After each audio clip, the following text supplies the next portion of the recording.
امریکہ نے جس شخص کو 12 سال پہلے عالمی دہشت گرد قرار دے کر بلیک لسٹ کیا تھا، آج اسی شخص سے گلے مل رہا ہے۔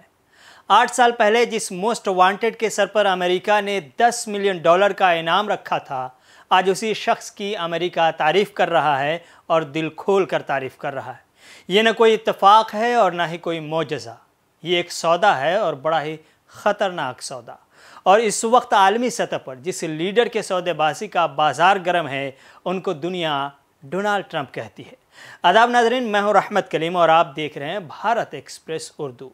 امریکی صدر ڈونلڈ ٹرمپ نے اپنے دورے مشرق وسطیٰ کے دوران سعودی عرب کے دارالحکومت ریاض میں 13 مئی کو اعلان کیا کہ امریکہ گزشتہ کئی برسوں سے شام پر عائد تمام پابندیوں کو ہٹا رہا ہے۔ اس اعلان کے ایک دن بعد ایک ایسی تصویر آئی جو ناقابل یقین تھی، یعنی ڈونلڈ ٹرمپ شام کے عبوری صدر احمد الشرع سے مصافحہ کر رہے تھے اور ان کی تعریف بھی کر رہے تھے۔ اس ملاقات میں سعودی ولی عہد محمد بن سلمان کے علاوہ ترکی کے صدر رجب طیب اردغان بھی شامل تھے۔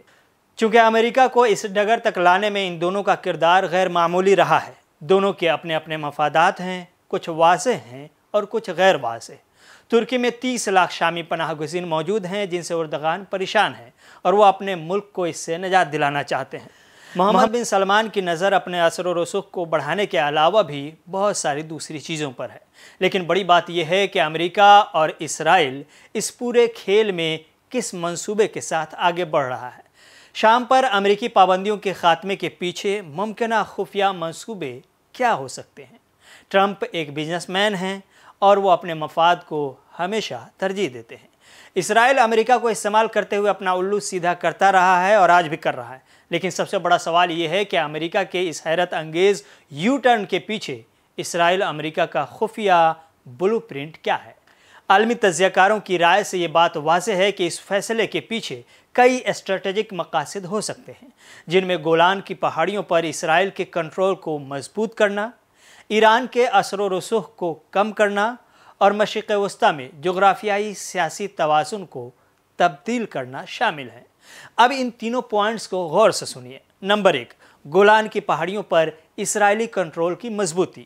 اسٹریٹجک اور عسکری لحاظ سے گولان کی پہاڑیوں کی بے پناہ اہمیت ہے، کیونکہ یہ اسرائیل کے لیے شام اور لبنان کی سرحدوں پر نگرانی اور دفاع کا ایک اہم مقام ہے۔ اسرائیل نے 1967 کی جنگ میں اس علاقے پر قبضہ کر لیا تھا اور 1981 میں اسے الحاق بھی کر لیا، جسے عالمی برادری نے تسلیم نہیں کیا ہے۔ شام میں ہو رہی حالیہ تبدیلیوں کو اسرائیل گولان کی پہاڑیوں کے تناظر میں دیکھتا ہے، اور یہ ممکن ہے کہ پابندیوں کا خاتمہ شام کے نئے حکام کے ساتھ ایک ایسے معاہدے کا حصہ ہو جس میں گولان پر اسرائیل کے کنٹرول کو خاموشی سے قبول کیا جائے۔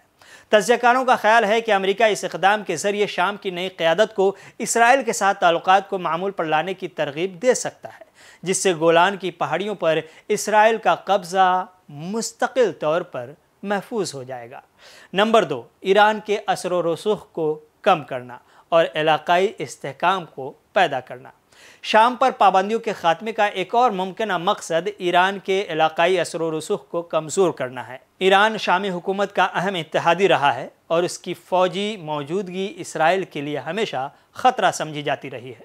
ذرائع کے مطابق امریکہ نے شام سے جو مطالبات کیے ہیں ان میں غیر ملکی دہشت گرد گروہوں بشمول ایران سے منسلک گروہوں کو ملک سے باہر نکالنا اور داعش کے خلاف تعاون شامل ہے۔